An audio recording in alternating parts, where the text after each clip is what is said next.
And you're on the dock here on the dock.org every Tuesday and Thursday, dropping new episodes out of there. We start that show to our version of on the Sitting on the Dock of the Bay by Mr. Otis Redding. 2 minutes, 36 seconds of a great song. No verse 2, just that old whistle. Why did he whistle? Well, he died before he got back to record verse 2. He went out, they went to do a gig. He hadn't written it. He whistled it, was going to come back and finish it, and they died in an airplane crash. Oh.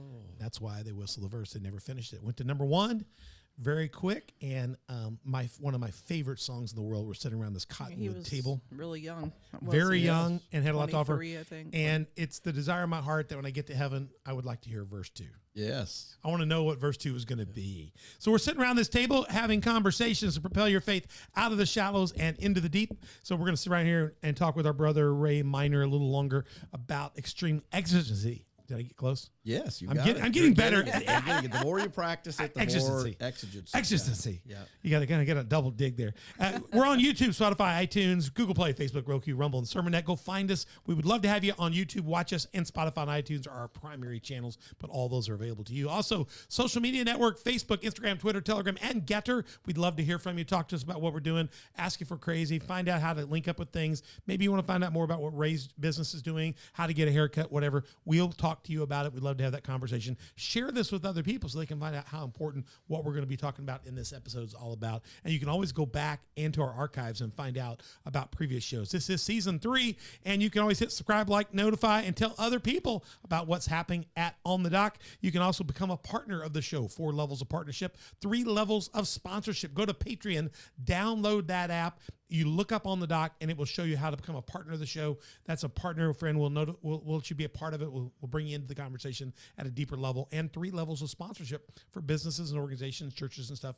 If you want to be a part of the show, we have more that we can do with you there as well. Also, we're partnered with slnt.com. Go to promo code OTD, put that in, and we'll benefit by that, and you'll benefit by their great products: phone sleeves, key fob, dry bags, backpacks, laptop sleeves.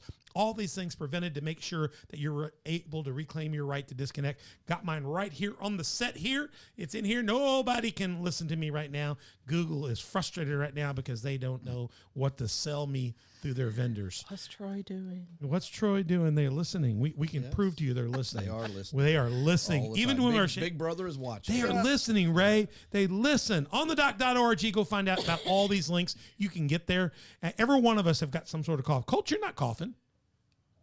I am not. You're the only one not, and you were before. You had a little bit of flu before. I was. Yeah, we're all just a little bit heady. On the dock.org, go find us out. info@onthedock.org is our email. You're on the set with your wonderful host, Pastor Troy. I got Mother Beth with her summer hair. We found out the last episode, summer hair. No, I have winter hair now. No, the pictures are summer hair. Pictures, yeah. summer. Okay, Colt Krotowski, we just talked about. He's the only one well on the set completely.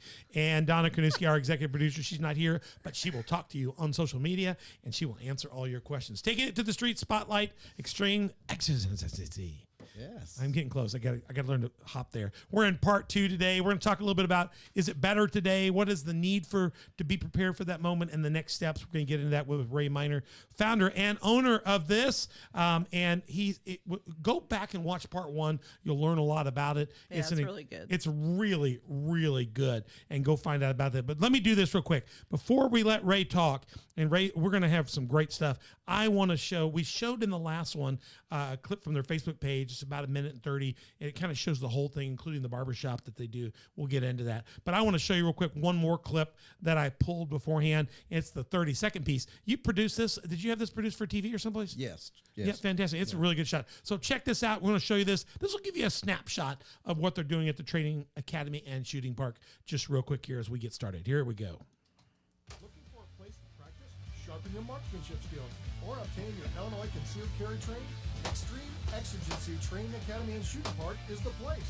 Located southwest of Benton, Extreme Exigency offers 8 individual shooting ranges so you, your family, and your friends never have to share a range.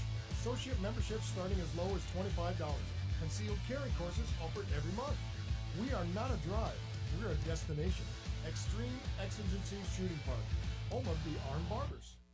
Wow, fantastic. Ray Minor. Ray, tell us, what is that moment, the extreme exigency? Define that again for us real quick as we get launched into this. It is immediate, unavoidable, life-threatening, deadly danger. If you don't do something, it's bad. Yes. Right now. Yes, it's at that moment when you have to defend yourself, your loved ones, a family. It is the only time that you're justified to use force likely to cause death or great bodily harm, which means anything from a firearm to striking somebody in a vulnerable area, or anything that could cause a reasonable person could believe could be a fatal blow. And today you're retired state police. You have your own business now, so that's that picture we have up. I have a picture of you. Did you used to ride a motorcycle? Yes, I spent 6 years on it. Golly. Yeah. And now you've got your own organization where you're actually training people to protect themselves and for safety and stuff now. That is correct. You've been doing that we talked about that, your whole life's been, law enforcement has been training people and preparing people and equipping people, but you've decided to do that on the backside of your career. Yeah, I did have a blessed career. I was involved in school violence and wrote the first school violence curriculum that was adopted by our state board of education. Wow. And the state police sent me all over the nation. I sort of became the school violence spokesperson for the state police back in the late '90s. And That's really neat. so I What a truly privilege. I have had such a blessed career. Yeah. I really have. Yeah. Give me a little bit of give me a little bit. We didn't get this really strong in the last episode. Give me a little bit of the ethos, the spirit, the heart behind what you're doing. I understand you want to train and equip people, but you're not just somebody. You're somebody that loves the Lord. You and your wife are dedicated to the Lord. You're committed to your church. You're committed to having your mission statement. I put it up in the last episode. It starts off to glorify God. That's almost like a church. That's almost like a non-for-profit Christian organization. And I know you are that. Yeah, the shooting park is a nonprofit. A non-for-profit. But of course, the training academy and the barbershop is a LLC. Very good. So you got a conglomerate of work there, but all of that's to the glory of God, and it has a positive influence. We're going to get in the next episode. We're going to do a bonus episode here, and we're going to talk about in that episode, we're going to talk about the Christian perspective on defending yourself. So we're going to get to that because I want people to come back and go, I think a lot of Christians think that I just turn the other cheek means be a victim. It doesn't necessarily mean that. Turn the other cheek means be graceful to other people, be allowed of other people, but it doesn't mean let them take your life or your family's life. Absolutely. Or harm somebody that's precious to you. There's a difference between being grace-filled and being a pushover. Yes. And those are distinguished. And we've talked about, we fight from victory, but the truth is our Lord was not a pushover. No. No, he was not. I mean, when you think about what he did, from knocking the tables over and confronting the Pharisees. I mean, all the things that he did. Right. He was a man's man. Yeah, he really was. Hey, his guys had a sword. They lobbed an ear off when they came to get him. Yeah. And he said, "Guys, stop. We're not going to do this right now. We're not going to do this right now. But there might be a time when you do. And by the way, when you go out, you need to sell whatever and get you a sword." Yes. In that day, that would have been a firearm. Yes. But so the Lord is not opposed to protection. And we're going to talk deeper about that because I think a lot of people think Christians are pacifists. Yes and no. Well, yeah. I mean, we want to be loving to others. We want to express love. We want to have the fruits of the Spirit. And because I tell everybody, you judge by the fruit, and we want to show that. But at the same time, we can do that and still protect our family and our loved ones. And if you come to that extreme exigency moment, we talked about a threshold or that moment where somebody else's will can cause a change in your life will, the Bible then opens up other possibilities of how to defend your household and yourself. So we'll get into that episode 3. But right now, I want to get a little more about the ethos of this, just the basics of what's behind the thought process. And, you've dedicated yourself to training and equipping people. I mean, we'll get into more of the Bible, but a little more of the ethos of it. What's the spirit around the whole place there? You got a place where I go there to get my hair cut. You're training people here.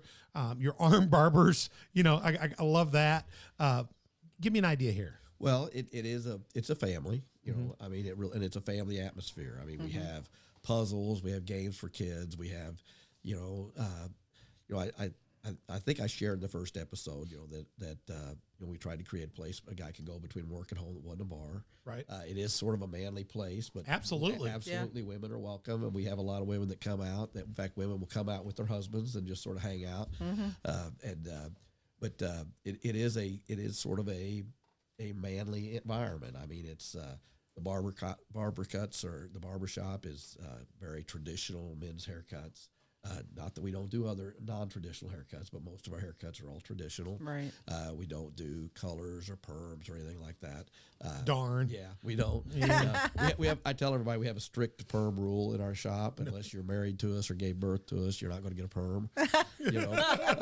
But every day, from Stacy's on the the range side, and she's very, very dedicated supporter of our Second Amendment. Stacy's your wife, but your office manager. I'll put her face up here. Yeah. She's fantastic and helps process everything, does the married way paperwork, above my coordinates pay stuff. grade. Yeah, she coordinated all this. She got you in here on time. You provided stuff here. Yeah. She's the one who makes sure.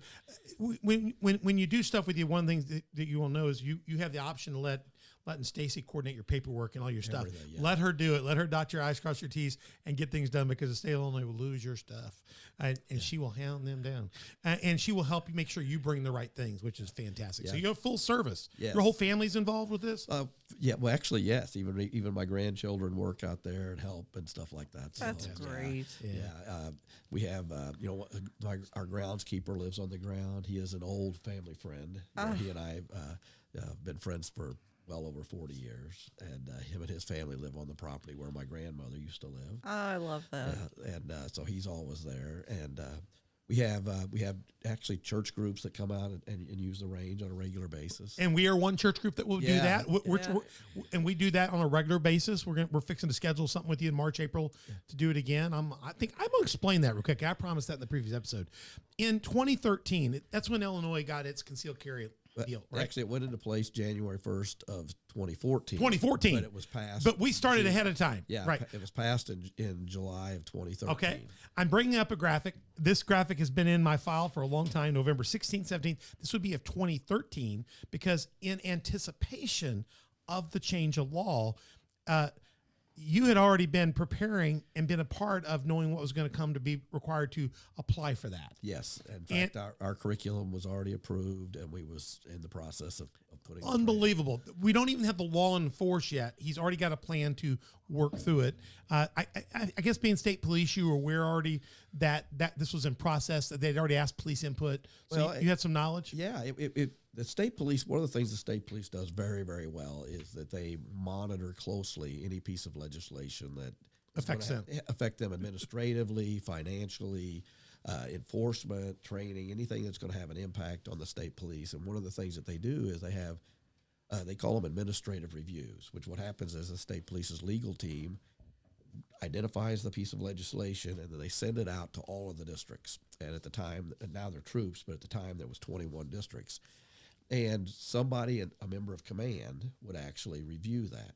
Mm-hmm. And then they would send, because obviously something that impacts District 13 in Southern Illinois may be impacted much differently than somebody from a district from Chicago. Right.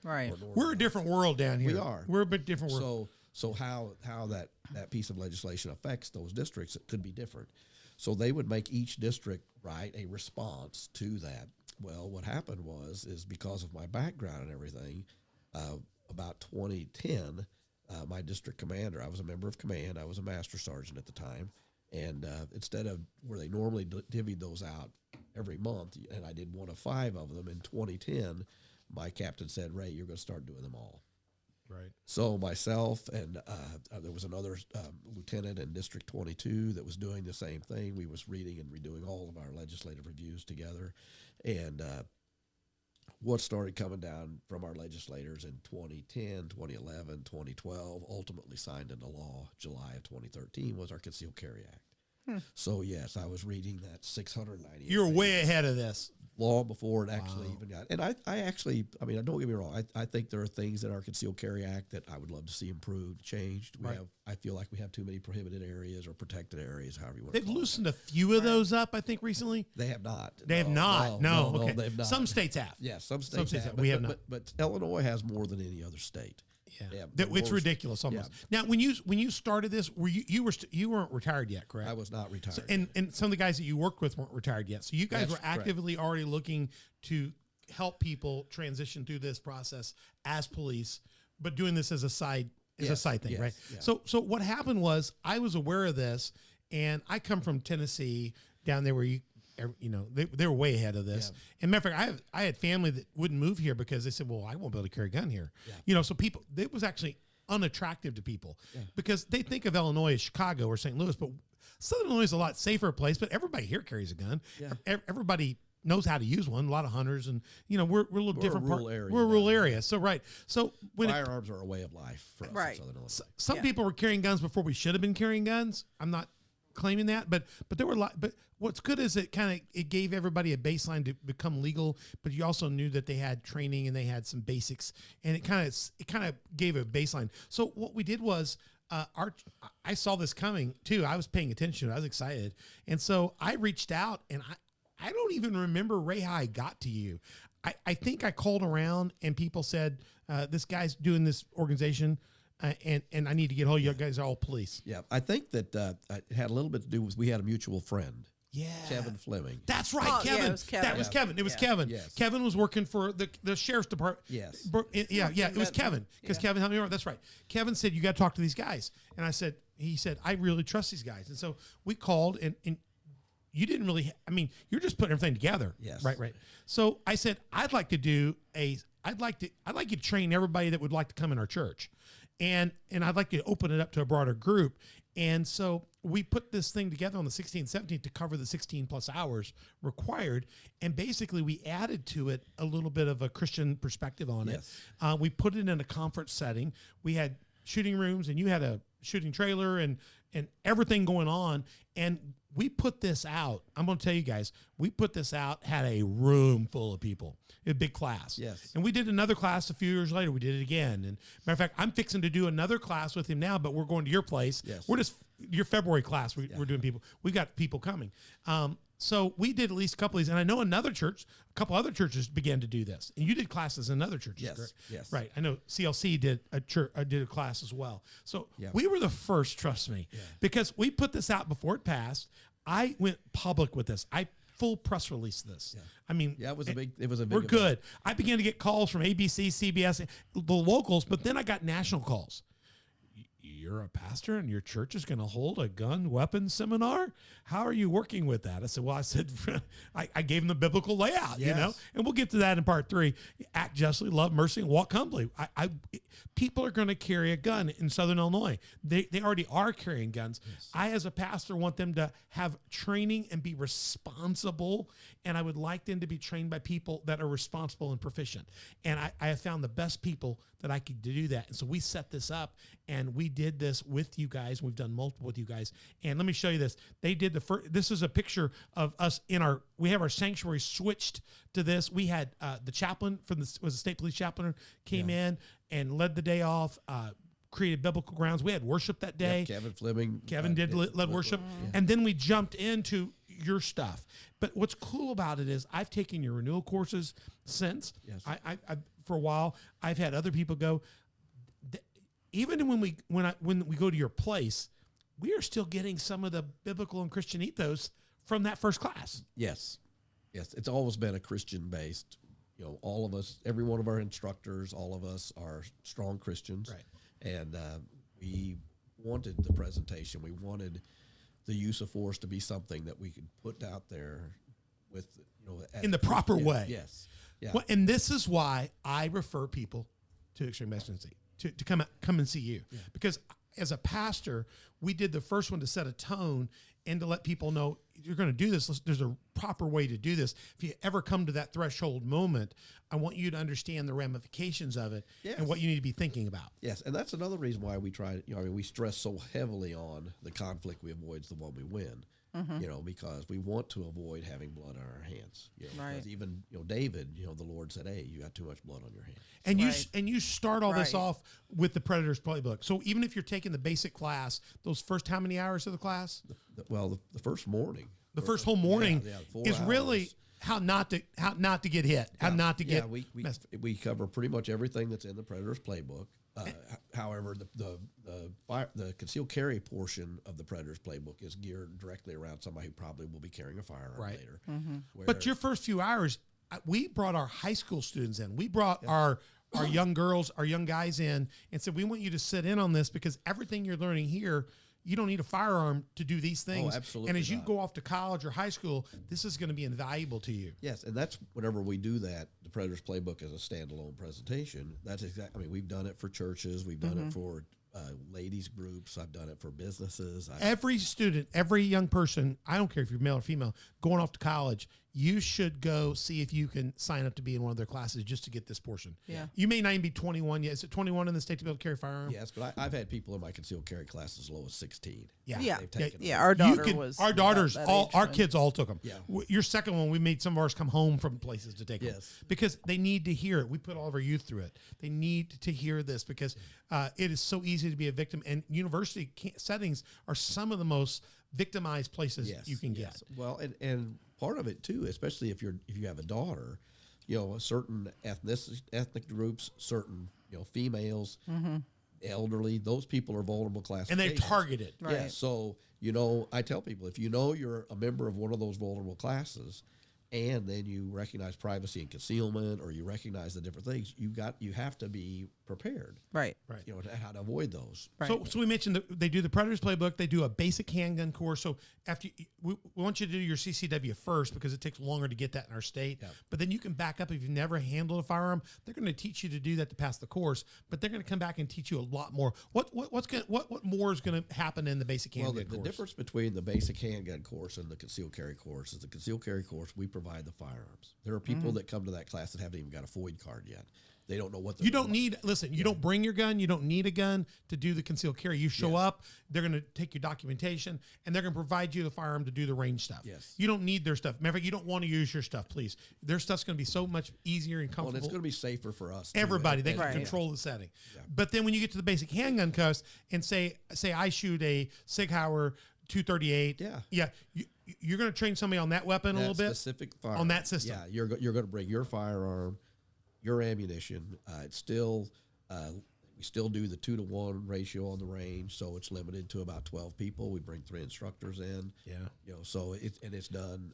I mean, and we're talking about when we talk about instructors, your team is trained. A lot of them are police, state police. Yes. They got backgrounds in that. We're going to talk about the team here in a minute, but they are good. I mean, firearm safety on the range. Yeah, some of them are not only firearms instructors for their whole career, but they have specialties in their field of firearms Now, as well. Yeah, and I'm going to explain with our church here. Now, we did the concealed carry in 2013. We did another one in 15. We did another one in 17. About every 2 years, we offer it. And now your place is offering it regularly. So now we're just pushing people out to where you're going. Matter of fact, Cole will tell you, we're running stuff right now at our church right now, aren't we? Every Sunday, we're running your stuff now. Thank you. We're trying to get people to the February class. We've told them the March class is an alternative. Your January class just finished, right? Yes, this So last you weekend. can't. We also told them when the renewals are. So we've got people coming to your February class, and then our security team here at Community Faith Church, we will come out and enter into a contract with them biannually, every other year, to bring our whole team out. Everybody then our staff, our teammate, maybe they have their concealed carry. That's one thing. Concealed carry is certain rules and certain guidelines, and they're teaching you for that moment. But it's a whole different thing if you're actually trying, and we have a lot of people in our security team that we don't have a lot of law enforcement now in our church. So it's one thing to have your license. It's another thing to understand how to be smarter than that. And so we hire them to come out, and they do more deeper course, more looking, more alert, more how to protect, talk about our strategies, how to perfect that, how to never get to that point. Yes. And then afterwards we talk about if you get to that point, what to do. And then they take our guys out on the range, and we might fire several hundred rounds. Yes. And I have watched their instructors. I mean, we had one guy, and we have a rule here at Community Faith Church. I'll just tell you, I don't know if you know this for you, but if somebody has their handgun permit and they go, I want to be on the security team, we say, well, you can't be till you do extreme exigency training. So we've got people that we will hold off until they've been out to see you. And they say, well, I want to get on now. So then you're going to have to call Ray and get a special private class, because our church will pay for the one every 2 years. So you got to do that. And if they don't clear you, we're not going to clear you. You don't know this, but I've used that to really protect us a lot, because our insurance company gives us a credit for it. They give us a credit for having a safety and security team, and that I have a protocol, and that we have a kind of a threshold. So we had a guy out there, our last class, that kept kind of handling the gun improperly, and at least 3 times the instructor put his hand on his gun and loaded it down properly. Finally, the third time he said, you just need to put that away. it just wasn't the muzzle kept kind of waving around a little bit too much. And then the funnier time, the previous workshop we had, I won't name Carl Jackson, our my secretary. He was out there with a newer firearm. He had a new firearm, a new Ruger, something like that, fairly inexpensive firearm, and he couldn't hit the broadside of a barn. He wasn't hitting not just the person's head or the shoulders. It wasn't hitting the sign. And if you know about his targets, they're pretty good sized targets. We'll see. He wasn't hitting nothing. And everybody was hitting. He was hitting nothing. And finally he said, there's just got to be something wrong with this gun.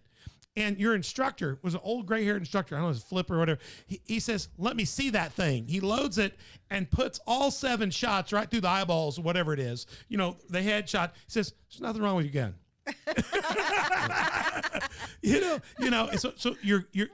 So now let's work on your technique. Yeah, side alignment, trigger control. But I want to be fair. I had problems early on too. I switched to, I got a SIG hire now, which Bill Barnett, who passed away, told me to switch to. He was the head of our security. He said, that's better. You need that. I used to use a bodyguard and it has a real long pull, and I'm not used to that, but it was safe. It's kind of, and so I would pull off the target with it. And then I was out at their course and they said, you're always kind of to the left. It's because you're left. You're low left, Pastor. So here's what we want you to do. Once you go home, we want you, this is silly. This is crazy. And I did it and it worked. They said, we want you to take a dime and put it on the end of your barrel. And we want you to just sit there and just kind of dry shoot at the TV some nights until the dime doesn't fall off. Then you'll be okay. It changed my shooting. It was just a little thing. Follow through. So what I want to say is your team there that does basic handgun, you get out there with your gun and you learn how to fire that weapon and you become effective with it. It doesn't make you special. It just makes you safer. Yeah. So, it's amazing what your guys have so much experience. It's ridiculous. We have a great team. I'm so blessed. And 2 of them have been with me since the very beginning. Tell me who. Let's talk about that team real quick. Who do you have working with you these days? Give me a little bit of background. So if you go take an academy, if you go out to shoot, who are some of the people that you'll be working with on your team? Of course, Stacy is going to be there to get you signed up. Yeah, she's going to get you licensed and all that stuff, right? Yeah. Stacy's going to be your go-to person to get you registered, get you in the right place, the right class. So you talk to her about what you want. Some of our instructors, we do one-on-one training too. So really? So you could schedule time for that. But Stacy would be the one that would do that for you. Okay. So, who's somebody else? Who's some of your other team that you're using active today? Byron Farthing. Byron was part of the original workshop. Yes, he was part of it. In fact, I thought that was really cool, that photograph of how young was him. He looked younger. He's gotten older. Is Byron? Where's he working these days? He actually retired December 31st. Yes. Was he in Marion Police Department before? The state police. He was state police. Yeah, he was when he started though. He was with Marion, wasn't he? No, he was with the state police. But he had started at Williams County Sheriff's Department. That's right. He was. That's right. That's right. He worked at the federal prison for a little while. Yeah, he was very experienced, very experienced. Very knowledgeable. And he's a good man of God. Strong man. Strong man of God. You can feel the Lord's presence just when you're around him. So. Yeah, absolutely. Byron's a good man. He's got a wonderful family. Who else are you using? But he's still with you. He's still working with you? Yeah, still with me. In fact, he will be training on the February class. Oh, really? So fantastic. Fantastic. Yeah, and then the next one, we have Chris Edwards. I got Chris here. I got Chris up there. Chris has actually been with me since just about the very beginning. Yeah. Too. So he wasn't with the very first pilot class. But every one after that, he came on board almost immediately. So who else you got working with you? We have Rick Bellman. Oh, here you go. Rick Bellman. He is also retired law enforcement. It may have been. It was either Rick or Flip. It was one of the old Codgety guys that put the hand on the guy's barrel and said, "You just put that down." Yeah. It was the third time. He said, "On the third time, I'm going to ask you to unload it. We're going to set you aside." And he looked at me. Pastor's like, on your security team. You know what I mean? Yeah. So afterwards I had a hard talk. I said, you're not going to be on the security team. We've got other positions that you could be on, but you're not going to carry a weapon. You could work in a cafeteria or yeah. But here's the deal. If you want to schedule some time with these guys, you can come back out. And when they say you're clear, but you're not clear. So, I'm surprised it wasn't Pawpaw.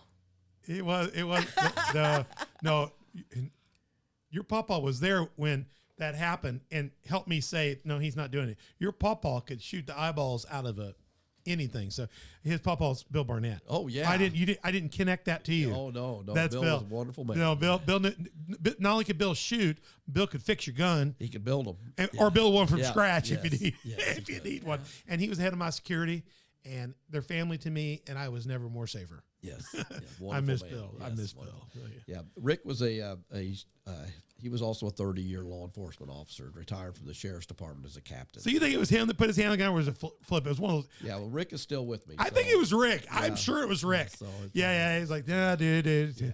Yeah, he's the one who took the gun and then showed the guy how it worked. He would do that too. He did that. And he did it as quick as, I mean, it was like he had never shot that weapon. Yeah, he's a strong marksman. He'd never shot that weapon, and it wasn't the weapon. Yeah, it was like the third clip that Carl had emptied and not hit a thing, and he was just sure that. I was even thinking, surely the barrel's bent or something on it, something, Yeah. Well, and that's, people develop bad habits. Sometimes it's hard to get those bad habits. And the Ruger and the Bodyguard, the more, let me say, pedestrian guns, they're kind of designed to have almost a long trigger safety. They are. So you got them in your pocket, you're fiddling around, you don't shoot your leg off. Yes, and that so happens. it's that long pull, but that long pull requires different discipline. Yes. What's funny was he didn't have a problem with that either, and he probably never shot a gun like that. He probably would shoot a much better gun than that. So, yeah. I learned from Bill very quick. Bill said, your problem is you got that Bodyguard. Let me get you a better gun. Bill shot a Kimber. And I shot his Kimber one day out there, which is like the Sig Sauer. Yeah. And it was like, oh my gosh, this is just great, So ever since then, I've been in that 1911 model. It's a big difference. Rick's tell you what a was big wrong. 1911 guy. He is. Yeah. So, It makes a big difference. Anybody else you got working for you these days? Well, we have Mike Dollins. I got Mike He's right with there. us. There you Yeah. go. In fact, Mike does the reloading class for us, and his wife does a beekeeping class out there for us. believe Oh, it or really? A not. beekeeping. I saw the bees out there. I didn't know Yes, that's yeah. like if we miss and we make them mad, they come after you. Yeah, No. no. She just she's does beekeeping, so she does a basic beekeeping class, usually once or twice a year. That's really Now, when you take the basic class, you're just basically self defense. You're gonna get if you get in that moment of extreme emergency, you're hoping to get a couple shots off, get protection to yourself.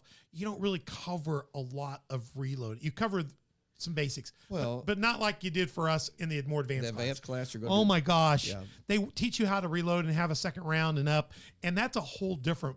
It is. It's a whole different ballgame. And it takes a lot more discipline with the range instructors. They got to be watching a lot more, because when you start doing those function drills, You start waving that gun around. Yeah, where you're, so yep. you got to really concentrate on muzzle discipline, and Especially if you're not law enforcement, you haven't come up that way. you even have to do it with law enforcement. Too. even with law enforcement. Yeah, we have to do it with law enforcement too, because people get bad habits, and sometimes we get careless. It's just human and the nature. concept Well, of being probably sometimes even the more used to handling a gun you get, sometimes you could get lazy with your. Well, and what I can happens see. is also a lot of times people train by themselves, right. So Right. they're not used to having Worrying people about- around yeah. them, so they don't concentrate, and then of course Yeah. it becomes muscle memory. Yeah. Yes. So that changes that. So, That was one of your issues. that was bad. One of my You'd issues. have to keep telling him, "Now, quit waving that gun." Quit around." waiting that way. Well, there's nobody here. I just shoot the wall. But when you're in a church security setting, a family setting, it becomes very disciplined. You realize it's a lethal weapon you got. So your team is just incredible what they do. Yeah. I'm very proud of it. And I Really, really, they are. really, really appreciate They that. do a great job. Let me get into the core of what I want to talk about in this episode a little bit, and we'll keep talking more about what you're doing here with all this stuff and with churches and with groups. And if you're a church or a pastor out there, I would highly recommend you go out, get your hair cut, and then say, hey, my church could use like the Predators Playbook, Places of Worship. You could do a program with them. You could also come out and probably arrange to have one of your teams come out and evaluate current security. That's what you did for us. We have a little bit of stuff that does that. Byron did that Yeah, first. Byron will do it, and we have a little bit of that. We try to actually get churches to think through those things. Well, and that's what he did with us. He came in and had us walk through what we were thinking about doing. He didn't change a lot. He just added to the thought process. Yes, and that's actually what we want to do. We want the church elders and stuff because there's no cookie cutter approach to church. He security. said, move this person here, move this person here. Every church is different, from small congregation, little country churches to mega. He walked through churches. the building and said, you need to think about this. We never thought about locking all of our other doors and creating one point of access. So 15 or 20 minutes before the service, we have a staff door there, but that gets locked. Limiting access. We have to your one facility. point of entry. That's the way it should be. Yeah. 15 minutes before the service starts. Yeah, that's the way it should be. And basically now our security team can see and observe everybody coming in. And if somebody's trying to get they better have had a key. And somebody's probably walking down to make sure that they know who they are. Yeah. So that changed lots of things. Well, changed. and that's part of even changing your congregation, because churches get used to people making those side doors or entering through other locations. So Right. even teaching your congregation to get your congregation to understand this is for our safety, is to limit those access points. And let me give an example. We had in churches, you can have situations where households are under distress, somebody's in a divorce, or there's a court order. You don't know, because people don't just say. Some people come in and say, "Pastor, I'm going through a divorce. I'm going through an ugly one." Some people don't tell you anything, and the next thing you know, we have all of our securities on radios. We have a radio in our children's church, a radio in our nursery, and we have a radio in our booth. And they can key a button on that, and that will set an alarm off that will move all our security in those directions faster. Yes. We have one person that roves. We have people in other stations. But if, say, the children's church hits her button, she can just hit her button, and we'll hear it in the church sanctuary. Yeah. Because a lot of the guys got in ears, but some are lazy, and we'll hear them go, "Oh man, what happened?" That means something's going. You'll see people start moving. So one Sunday, we had a guy jerking on the door. He had jerked on the side door and the front door of the children's church. He was trying to get in to see one of his children That he because hadn't. that He wasn't allowed. he wasn't allowed to see have by court contact order. with. And our church security, our church children's church she simply keyed her button, and I'll tell you what. They walked him back out to the parking lot, out of the thing pretty quickly. Yes.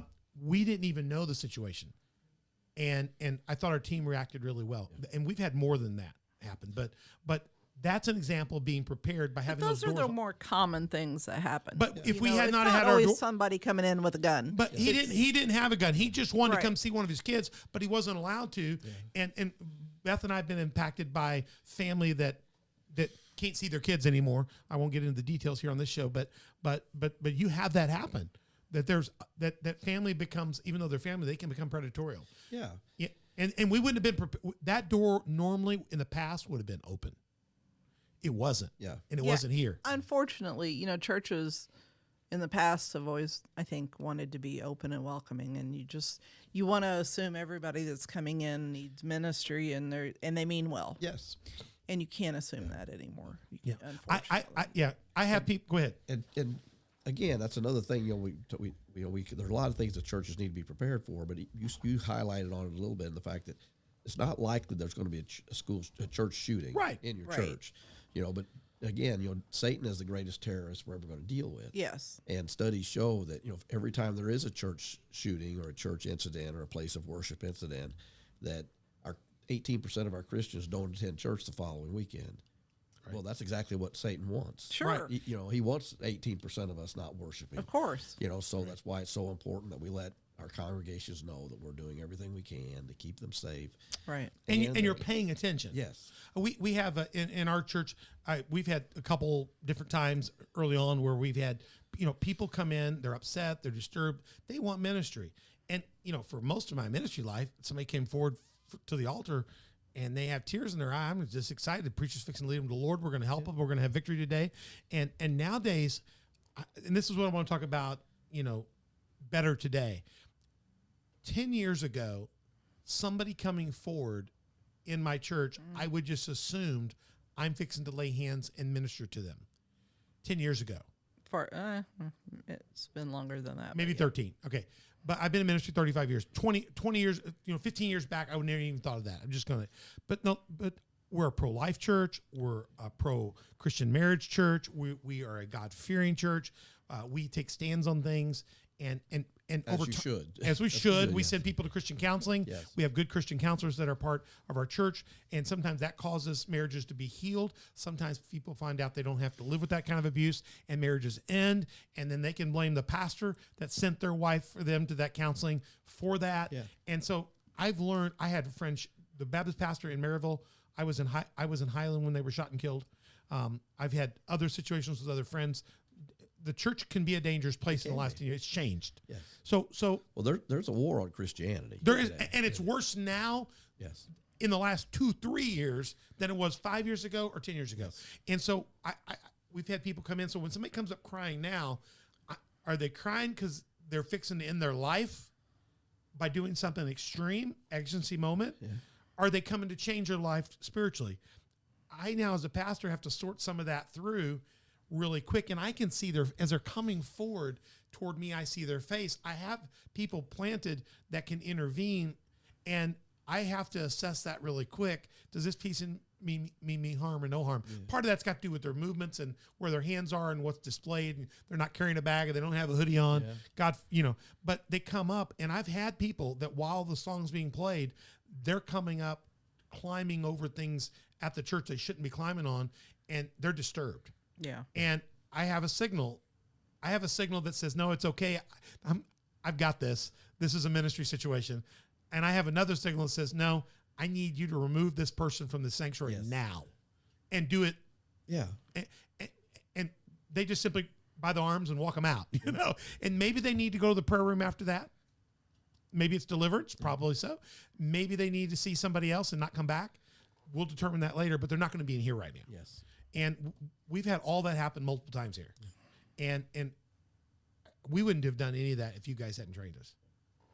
Or we wouldn't have done it as effectively. And our people are so comfortable. We have people that come to church here just because we provide. They know this is a safe place. Well, and I think that is true. I think people. Nobody thought about that. You didn't think about a church going, well, I need to go to church. They preach the gospel. 3 churches, same church. But this church provides safety and security. We have an AED. We have a plan for exit if there's a storm. And we have safety and security. We found out that people were calling us during some of these tragic shootings. These churches like this church here, let's say, for example, they were calling around saying, well, what does your church do?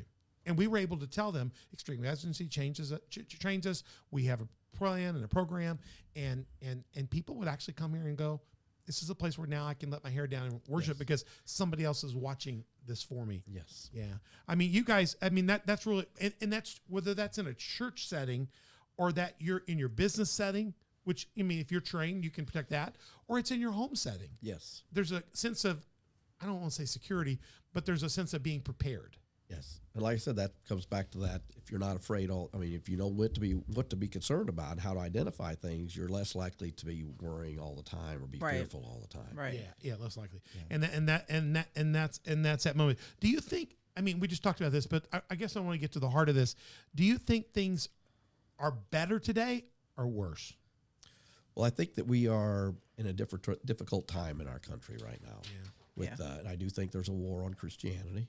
I do. I think that people don't fear the Lord like they should. Yes. Right. And I agree. I think that a Christian could trigger somebody for just being a Christian.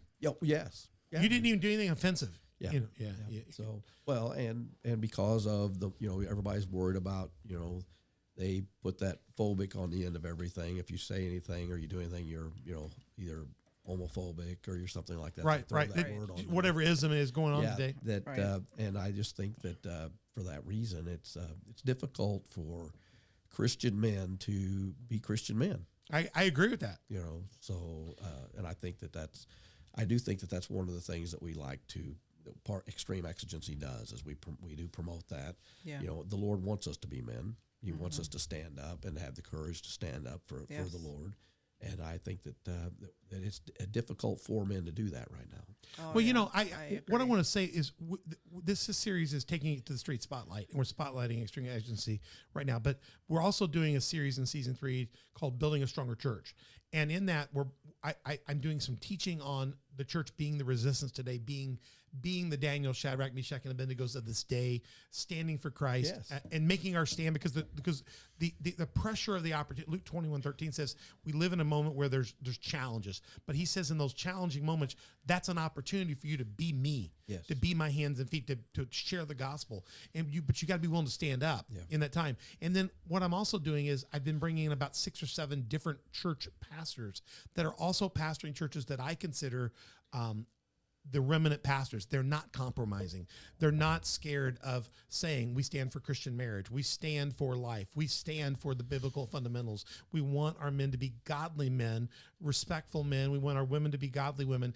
And those pastors, it costs them because there's people that will quit those churches because they've made this stand or my niece is this and my aunt, what about this? And I've got people of other character and other operational sexuality in my family.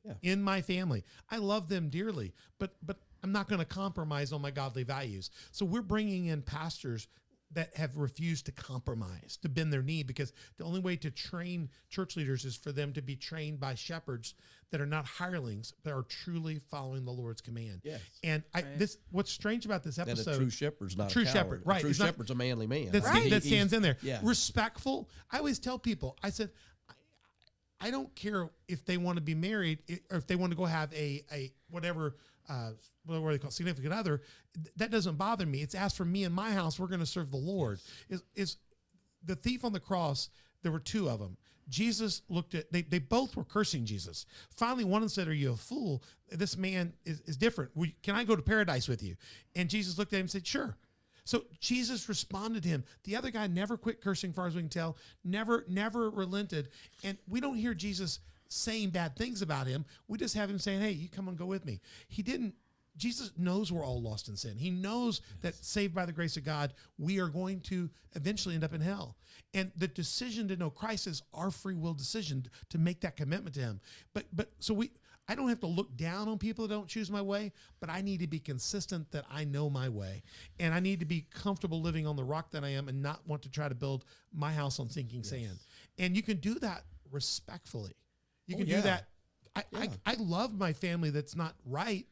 And so I hope when they want to get right, the Lord wants us to be loving. and I want Right. when the storm hits them in such a way that they feel their sand eroding, and eventually it will. I want them to know that they have a family member that is living on a rock that will help them up, not beat them down. So I think a lot of pastors, a lot of churches, some churches are harsh and they're hostile. I don't think you have to be harsh and hostile. I just think you have to say, as for me and my house, we're going to do this. What you choose to do is you're right. Jesus died to give us choice again. Oh, yeah. He died to give us the choice. But I want to be uncompromising. Yes. At the same time, I want to recognize the fact that you have a right. And so I think we live in a day, right, where that's harder and harder and harder. Well, and I think that's, when I shared with you earlier how we'd sort of changed our mission statement and everything. That was one of the things that we had recognized, that we want our business. Because I do think that business leaders today need to step up to the plate and start showing that this is a Christian-based business. Yeah. And that in our business, we're going to follow the Lord. You're not ashamed. Yes. Right. And that was part of our, Stacy and I had prayed about it. We'd talked about it, and we had pretty much decided that this is, not that we wasn't already doing it, But you're clear about that. but we wanted to say that this is not just something we're doing. This is what we are. And we wanted We to don't just go to church on Sunday. yeah. In We fact, are. Yeah. This is who we are. In fact, Yes. I got a sign in my shop that says worship doesn't stop on Sunday. It's that's 24/7, Yes, it's 365. 24/7, yes. Well, at our Yeah. church here at Community Faith, we have a thing called the proclamation out of Timothy. That we ask the Lord to help us to understand the word, corrects, rebukes, trains in righteousness, and builds us to the glory of God. And so we make that as a profession before we read the scriptures each Sunday morning, because I want when people come to our church, I want them to hear that. I know when you walk in church, you just think, oh, they got a Bible. They're Bible believing. But you have churches today that are very confused about what the Bible means today in application. So they have waffled on this or waffled on that, or they just think the Bible is being rewritten. We don't here at Community Faith. I know you don't at Cornerstone either.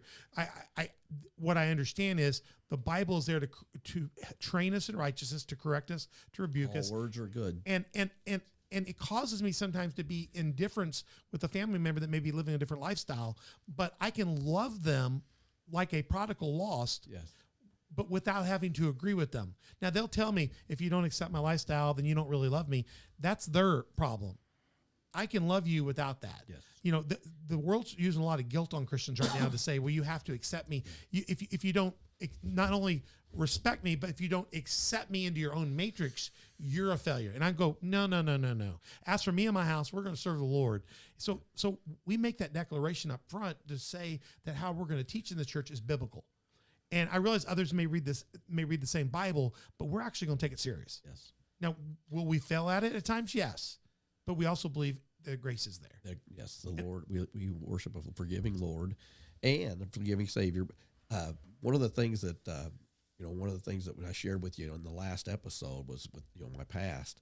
One of the things I struggled with was forgiveness doesn't necessarily mean forgetness. Yes. That's right. A lot of people don't realize that doesn't mean you're giving up or you're when you forgive somebody. Yes, we're forgiving them, but it doesn't mean we have to forget and allow ourselves to be in that position again. Right. You know, Right. whenever we talked off camera or off, you know, about some of the stuff that happened in your family, it's the same thing. You can still love them. You can still That's right. pray for them.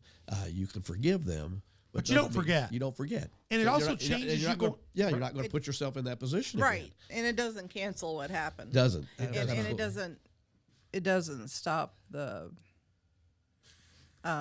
repercussions of what happened Yes. just because you forgive them. There are still things that are Yes. going to happen because of what they did. Yes.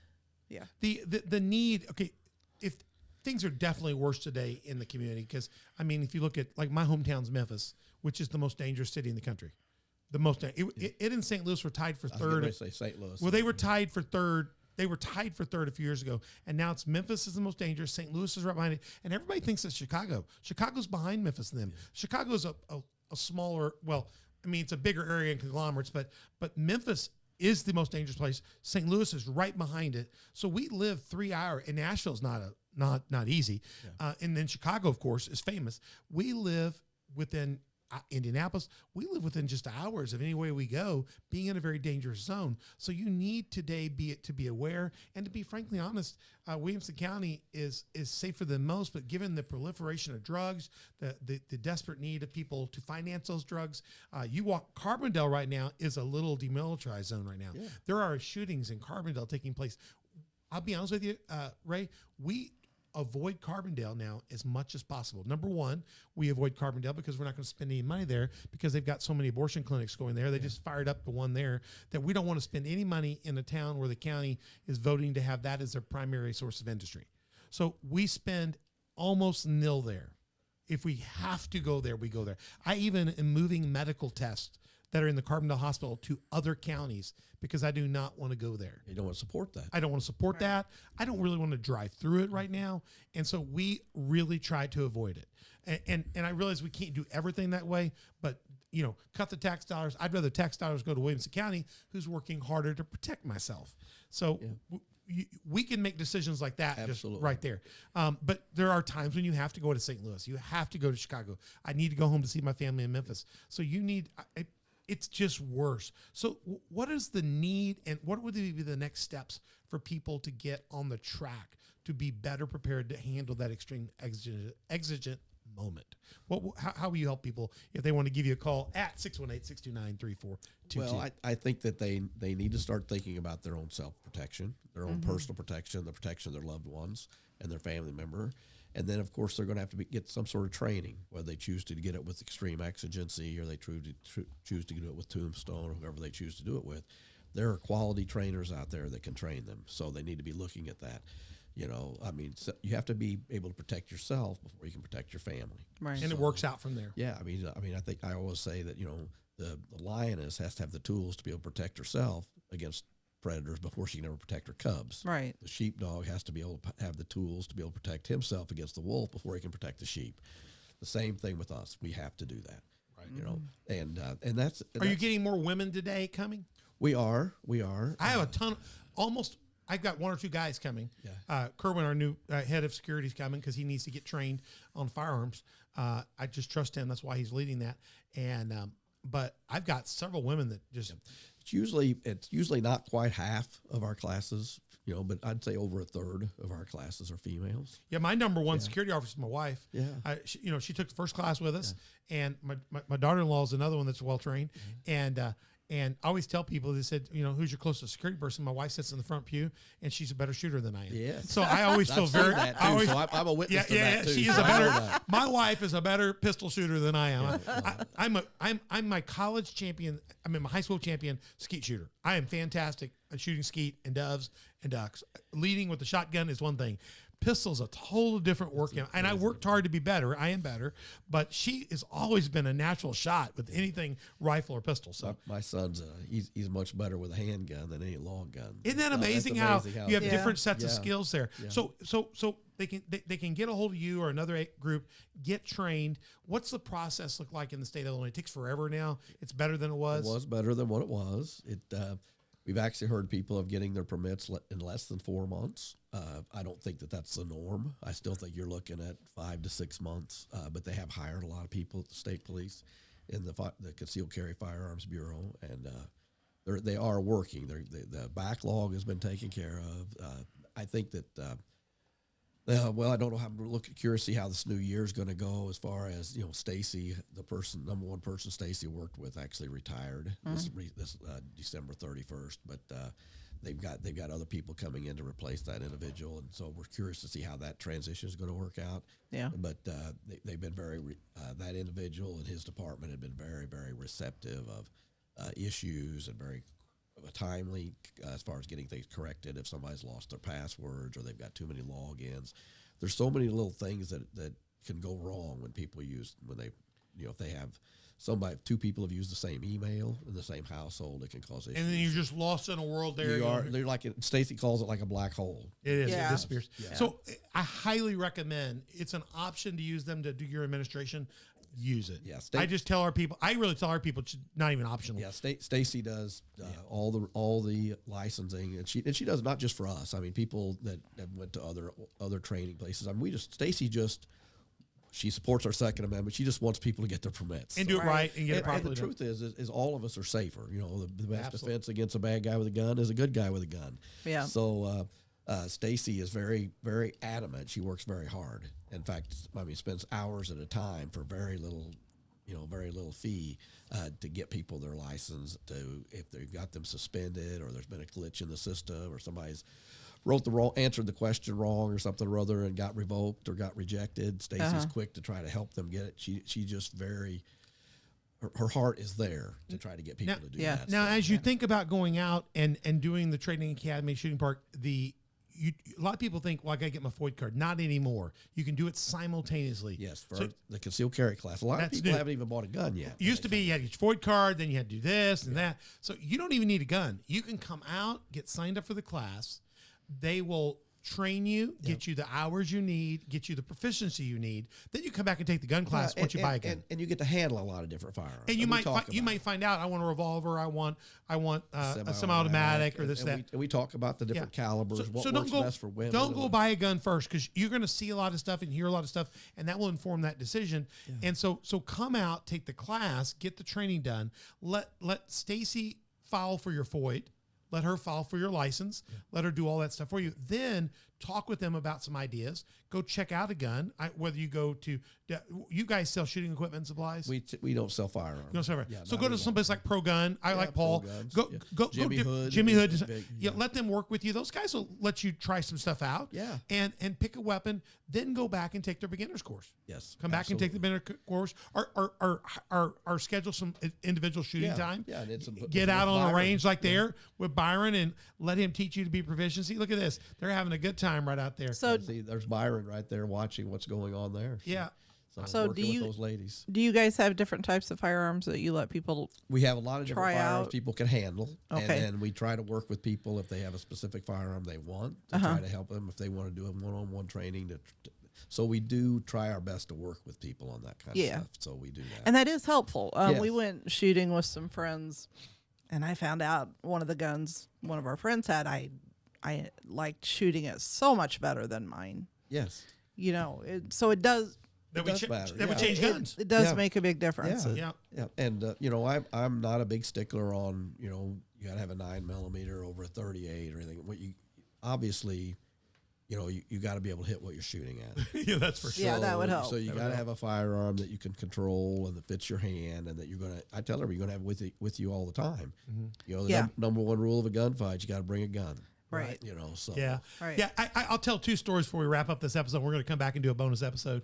Will you stay with us for one more episode? I'm here. Okay. Well, one more episode. We'll do it. We'll do one because I think the best stuff's in the last one. But I'll tell you two stories. Two stories I've learned. Well, there's actually three, but I'll try to save one for later. But I'll say this one first. My wife and I, after we got our concealed carry and all this stuff, we got ready. You got us licensed in Utah and Florida, which covers us a lot of the country. So, and we'll talk about that in the next episode, why you would want multiple. So we were going to Alaska. So we packed our guns to go. We took them to the airport, properly identified them, and we put them in. And when they were running them through the scanner, we take them over and they were going through to go to Alaska Airlines. The first guy said, I'm assuming the 380 is yours. Yes. He said, I'm assuming the pink handled 357's your wife's or not yours. Yes. and he says, "I got news for you, brother." The guy was from Alaska. He says, "Throw the 380 away. It's not going to help you in Alaska. You're just going to make the bear mad." Yeah. And you're going to pull your arms off. Your wife's got a better chance of defending you with her weapon. Yeah. So that was the first story. The second story I've learned is that when you're around law enforcement reacts differently.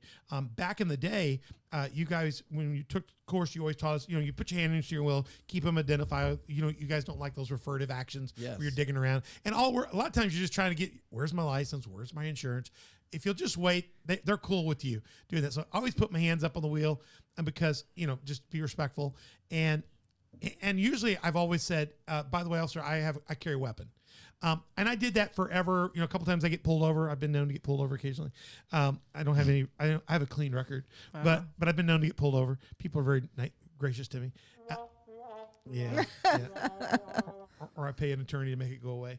But I'm not going to admit this in a court of law. But I've been pulled over, and then my son-in-law years ago, who was police, he's not police anymore, thank God. He told me, he says, you don't need to tell people. He says, I assume everybody's carrying. I asked another officer, he says, yeah, you don't need to tell me. I said, I assume everybody's carrying. I treat everybody like they've got, a disease, And then so one day I got pulled over by our famous energy police department. Just briefly, I was just clipping a little bit, and I decided not to tell him because I've been told, quit telling people. You don't need to tell people. And so he walked up to the window and knocked on the window and says, by the way, you're supposed to tell me you're carrying a weapon. And I had no idea they were able to identify it by our license connecting to our state police. I didn't realize, I guess it linked by then. So he said, next time you should tell law enforcement. I said, oh, I'm so sorry. I've been told to do it by you. But then later I was told I don't need to do it anymore. And he says, well, I knew you had one, but I'd still like it better if you tell me. What do you prefer? Well, the law doesn't require you to tell them. I know, not anymore. Yeah. It does not. It does not. In the state, now, not every state is that way. Some states are mandatory disclosure. I'm not embarrassed. Yeah. And you know what? I've never been pulled out of the car, not one time. Yeah, I had one guy one time that says, if it's where it is, just leave it right where it is. We'll be just fine. Yeah, on TV, they always pull them out, make you unload it. And, it's all. State police, my thought has always been that unless I ask you, you don't have to tell me. Yeah, the last time we got pulled over, I had to tell. Is that your recommendation? My recommendation is if you know it's not a disclosed state, don't disclose. Don't disclose. But because for most law enforcement officers are going to be just that. They're going to be. They assume you are. Yeah, because and not only that, it shouldn't change. Even if though he runs the information and finds out you're a concealed carry permit holder, it shouldn't change how he or she, the officer, handles the situation. Because the truth is we know more about you if you have a concealed carry permit than we do about the other person. Yeah, we know that where you've resided for the last 10 years, you've never had any felony convictions, you've not had more than 2 DUIs in the last 7 years, you've not had any gang convictions. We know all of those things. You've not been in a mental hospital, you've not failed a drug screen. We know more about you now than we ever did before. So it's not a fearful thing for law enforcement for somebody that's properly carrying a weapon. Absolutely. So it's actually more. So a lot of people think it's going to make it. I've never seen it make law enforcement nervous, other than the guy got on me the one time because the last guy pulled us over somewhere in Missouri. We were going someplace, going to Branson, and I just had to say, I said, dude, he said, you carry anything? I said, well, I've got a firearm. He says, well, where are they? I said, well, in my door, in my butt, in her purse. I have one on my hip. He says, just leave them all where they are. We're just fine. Yeah. It what. Yeah, because they're concerned about where your hands are. Yeah, and my hands were good when he saw me, and then he went back and there was. But on TV, when you watch TV police, they're pulling the guy out of the car, stripping him down, digging through the car seats. There's a time to do that probably. Yes, but not necessarily every time is that time to do that. Not when it's a law-abiding citizen that is exercising his Second Amendment. I've never had a problem with it ever. Yeah. Yeah. And like when I walked out the one day and just said, hey, I'm carrying a weapon, and they said, you're fine. I think law enforcement's cooler with this than you think, especially if you've taken the time to be trained for extreme exigency. And they know you have. Yes. It makes it different. We'll come back in the next episode. We're going to go deeper into this. We're going to get into the Christian ethos of this and perspective. I think it's going to be fantastic. I got about 4 or 5 great questions. I've got for you. And you're going to see a video clip I'm going to show you that's going to make you, it didn't make Ray laugh, but everybody else laughs when they watch Ray do this video. I'm going to show it to you in the next episode. We're going to be back in part 3 for our roundtable. We're going to look at the Christian perspective on extreme exigency. What's that moment like? What's the Bible have to say about that? What's our responsibility? We're going to wrap up with a few more other questions in this bonus episode of On the Dock. Go to onthedock.org. info@onthedock.org is our email, and you can watch us on YouTube, Spotify, iTunes, and Google Play, Facebook, Roku, Rumble, and SermonNet. But we want you on YouTube. Look at that. He's got it up on the screen. Spotify and iTunes. Go to those spots, and when you get there, hit notify, like, subscribe. Tell people you're just fired up about it. Send the links out to your friends so they have to watch it. Ray, you'll be able to send the link of this out, and everybody in your business will see it. They get to see you on here, and it'll be good for us. So I'm going to look younger, right? Yeah, you're going to look much younger. So hit subscribe, like, and then tell other people about it On the Dock. We have lots of other good shows, taking it to the street spotlights. We're doing things on building a stronger church, and we've got great episodes, other episodes in season 3. Go back and watch season 2 and 1. We're up over a couple hundred episodes, and we'd love you to be a part. You can always be a partner of the show. Go to Patreon, download the app, find on the Dock with Pastor Troy. Be one of our partners. There's 4 ways. There's also 3 levels of sponsorship. If you've got a business or an organization you want to sponsor with us. Also, you can go to our partner, slnt.com, get your Faraday bag for your phone or your key fob or for your backpack. If you're traveling, you want to put your laptop in it. It'll protect your stuff from being stolen. It'll protect your right to disconnect, and you'll have your safety with that. Go to slnt.com/discount /OTD, or just go to slnt.com and use on the promo checkout OTD, and you'll get our deal, which is at least a 10% discount.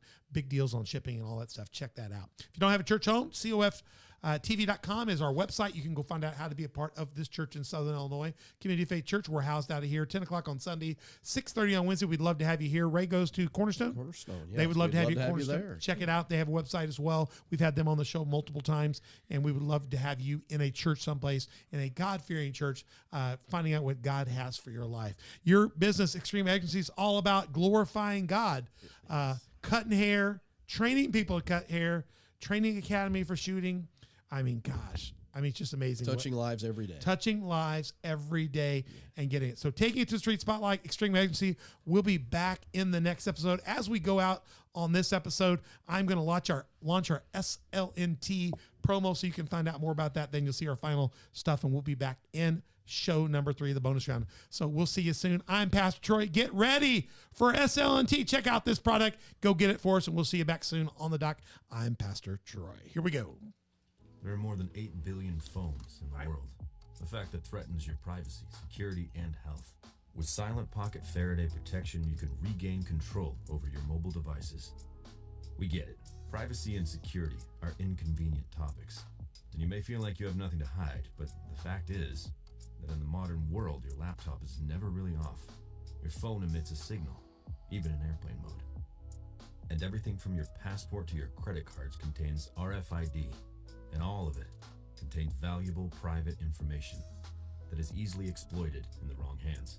Silent Pocket offers a range of products you already use: wallets, bags, travel gear, laptop sleeves, key cases, but with the added protection of our patented Faraday technology, which turns your devices invisible and safe from the outside world.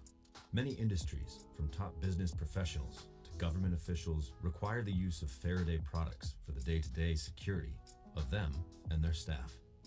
They understand that we are constantly at risk and take the necessary steps to prevent future attacks. We offer this elite technology to anyone that values their personal data, and we are proud to offer a premium range that fits seamlessly into your everyday life, providing security without looking like a tinfoil hat. As we learn to live with technology, Silent Pocket stands on the 3 pillars of privacy, security, and health. Our goal is to provide harmony with mobile technology without risking our most valuable information. We hope you'll trust us to help you do the same.